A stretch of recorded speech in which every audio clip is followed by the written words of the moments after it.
நானும் விஜய் சேதுபதி சாரும் ஒன்னாக்கு போய் அவனுக்கு கிளாஸ் கத்துக்கிட்டோம். ஓகே, இப்போ வந்து விஜய் சேதுபதி சார் வந்து பாக்குறாரு வீடியோவை. விஜய் சேதுபதி அவருக்கு கண்டிப்பா இது ஞாபகம் இருக்குன்னு தான் நினைக்கிறேன். நான் அப்ப விஜய் சேதுபதி இப்போ நாங்க எப்படி கஷ்டப்பட்டுட்டு இருக்கோமோ அந்த டைம்ல அவர் அந்த மாதிரி கஷ்டப்பட்டுட்டு அப்பதான் அவர் வாய்ப்புக்காக தேடி அவருடைய தேடுதல் பயணம். அப்ப வந்து டான்ஸ் கிளாஸ் வரும், காலையில ஃபுல்லா வாய்ப்புக்காக தேடி அலைஞ்சு ஈவினிங் டயர்டா கிளாஸ்க்கு வருவாங்க.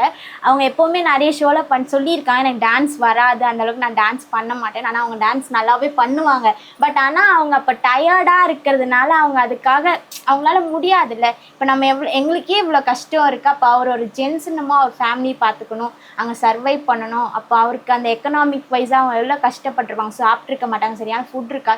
ஸோ அந்த டயர்டில் அவங்களால ஆட முடியாதனால சரியாக அவங்க ஆடணும் கிளாஸ்க்கு வந்துடுவாங்க. நான் முடியலன்னு சொல்லிட்டு அவங்க ரெஸ்ட் எடுத்துருவாங்க.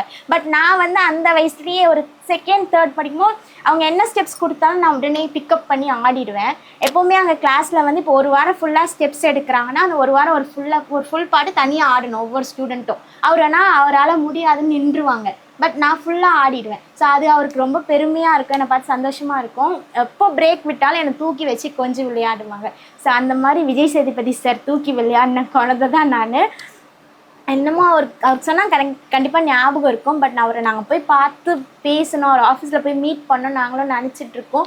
எங்களுக்கு தெரிஞ்ச சர்க்கிளெல்லாம் அவரோட ஆஃபீஸ் அட்ரஸ் நாங்கள் கேட்டுட்ருக்கோம். பட் எல்லாருமே இந்த இடத்துல இருக்குன்னு சொல்கிறாங்களே தவிர அக்யூரேட்டாக யாருமே ஆஃபீஸ் அட்ரஸ் கொடுக்க மாட்டுறாங்க. ஸோ அதுக்கான தேடல் இருக்குது. கண்டிப்பாக கிடச்சிட்டா நாங்கள் கண்டிப்பாக அவரை போய் மீட் பண்ணால் எனக்கு ஒரு நல்ல ஒரு வாய்ப்போ இல்லை ஸ்டடீஸ்க்கான ஹெல்ப்போ அவர் கண்டிப்பாக. ஏன்னா அவர் ஒரு நல்ல ஒரு கைண்ட் ஹார்ட்டட் பர்சன். அவரால் முடிஞ்சது அவருக்கு நிறைய பேருக்கு ஹெல்ப் பண்ணிட்டு தான் இருக்கார். ஸோ அந்த ஹெல்ப்காக இல்லை, அவரை போய் பார்த்தாலே எனக்கு ஒரு சந்தோஷம்தான். ஏன்னா அந்த வயசில் என்னை தூக்கி விளையாடி இருக்கார்ல. ஸோ இன்னமும் அவர் மறக்க மாட்டார். ஏன்னா அவர் எதுவுமே மறக்காத பழசை மறக்காத ஒரு நபர்.